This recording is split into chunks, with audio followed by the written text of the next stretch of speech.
Alright, welcome back to the CosyFit channel. We've hit 100 subscribers on this channel somehow. I've uploaded 3 videos and we've got 100 subs now. Thank you. It's good to see people are enjoying this because I've always wanted to make like a fitness channel, and the fact that it's doing so well already really means a lot. Right, basically in today's video I'm going to show you how, see if you're somebody that's naturally skinny, like you're really skinny.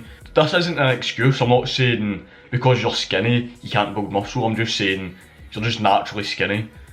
Like the same way some people are just naturally built bigger. People are taller, people are shorter. Some people are just naturally skinny. Like if you look at me, I've got really skinny wrists. Like I've got small hands. I'm naturally, not that I can do it, but I naturally get bent pinkies as well. Like I've got really skinny wrists, I can do that. And it's always going to mean there's going to be a limit to how much I can grow. But it doesn't mean that I can still grow muscle now. So I'm just going to go through a list of like the best advice I've got to grow muscle if you're really skinny. Right, so see, the first thing you want to do if you're skinny, you need to eat more. Eat food that's dense in calories, but it's healthy.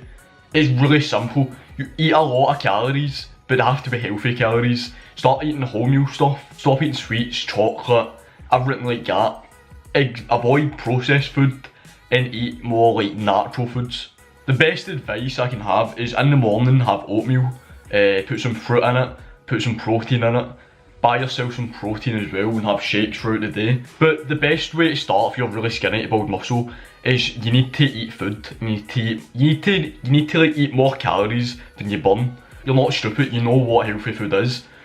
Just start eating lots of healthy food.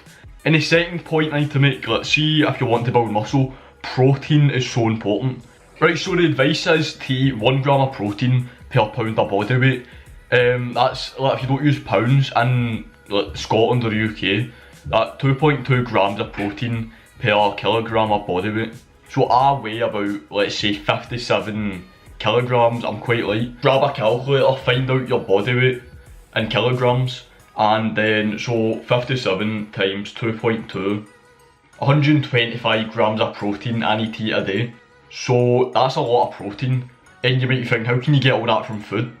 You don't have to get it all from food. Go onto myprotein.com or find a good supplement website and buy protein, and then you can have shakes throughout the day and shakes after your workout to help you hit that daily goal. So if you want to do that now, find out your body weight in kilograms and times that by 2.2.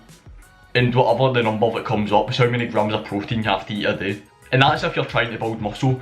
See, if you're trying to lose weight, I'll make another video on how to lose weight. But to build muscle, that's how much protein you need to eat a day. Right, so let's talk about exercising. See, if you're really skinny, the chances are you're not that strong. Because I know when I first started going to the gym, I wasn't strong. I couldn't lift anything. I could barely do push-ups. So if you're starting off at the gym and you're really skinny, best advice I have for you is to start with compound exercises. Right, so the different kind of compound exercises you could do would be like benching, so any kind of like bench press, any kind of bench exercises. Like pressing, so like a leg press, dumbbell press, push-ups, everything like that. See, the ones that use a lot of muscles. Like these exercises help build the most mass and most strength the quickest. And if you're starting off, you definitely want to start off with these exercises because it will help you build muscle and build strength at the same time. Like I noticed once I started doing push-ups, my chest was getting bigger, my back was getting bigger, my triceps, my biceps. When just by doing push-ups, everything else was getting bigger and stronger. And if you can't afford to go to the gym, just do press-ups. Honestly, like, if you're wanting to get stronger, just do press-ups. It's like the easiest thing you can do to build muscle. So if you start doing press-ups and then you start adding weights to your back, like get a backpack, put weights in the backpack and do press-ups, and that's how you can improve yourself to do more press-ups. And there's also different kinds of press-ups you can do. Like you can go into like clapping press-ups, explosive press-ups, one-armed press-ups, triangle press-ups is when you like focus on different kind of muscles. You can do wide press-ups. There's just so many, press-ups is just a great exercise because there's like so many different ways to do it that can benefit you. When you're starting off at the gym, it's so important that when you do the exercises, your form's right. I know some people might find it embarrassing to go into the gym and lift like really light weights, but if you're worried about what other people think of you in the gym, like you just get yourself sorted out. You really shouldn't be worrying about what other people think of you.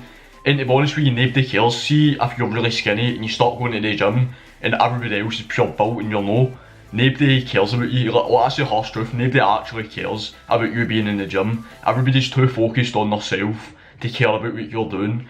So see if you want to go to the gym, you want to pick up the lightest weights there, nobody's going to care. So go into the gym and just learn how to do the exercises properly, because that will benefit you the most. Because if you go into the gym and try to impress people by doing exercises and you're lifting weights that are too heavy for you, you're not going to benefit and it's going to be pointless even going. So start off by lifting light weights. Well, lift light weights when you're learning to do the exercise, and then just try to progress by lifting heavier weights than you did last time. Always trying to push your limits of what you can do. So let's say you go in the first week and you bench press and you can only do 20 kg. Next week, if you have to, get a pal, but try to do 25 kg. And see, even if you can't do the exercise properly, even just trying as much as you can, even get that one rep in, it's going to help build some strength. So always trying to progress and lift more weights than you did the last time you done it is going to be one of the best ways to build strength and muscle. Right, so something really important that a lot of people overlook is resting your muscles after you work them. Right, so for example, let's say you work your biceps on Monday, you don't want to work them again for another 48 hours. And see the night after your bicep workout, you want to make sure you sleep well and you have a lot of protein straight after the workout. But every time you work out, have protein straight after it, because that's like the optimum time to have your protein and for like muscle growth. So just remember that rule. Whenever you work out, leave at least 48 hours between working out the same muscle. Let's quickly go over everything so you know what you're doing. You have to eat more calories than you're burning, and they have to be healthy calories. You have to eat 2.2 grams of protein every day for like every kilogram of your body weight. Compound exercises are the best exercises for building strength and muscle. So bench presses, push-ups, squats, everything like that's good for you. Being consistent is extremely important, and going on to bodybuilding.com and printing off the workouts from that website, or getting like workouts made for bodybuilding and following them completely is the best way to do it. Because if you go into the gym and you just work out random body parts, you don't know what you're doing, you're not going to see a lot of progress. But if you start following like workout sessions built by people like bodybuilders, that you're going to grow so much muscle and so much strength, because you're doing the same workouts bodybuilders are doing, but you're doing it on like the lighter weights and a wee bit less reps. So you're just optimising bodybuilders' workouts for yourself. If you need to take notes, I'll leave everything I've said in a nice list in the description, so you can just go look at that whenever you forget about it. Alright. I hope this helps people, and I'll see you in the next video. See you after. It's my time,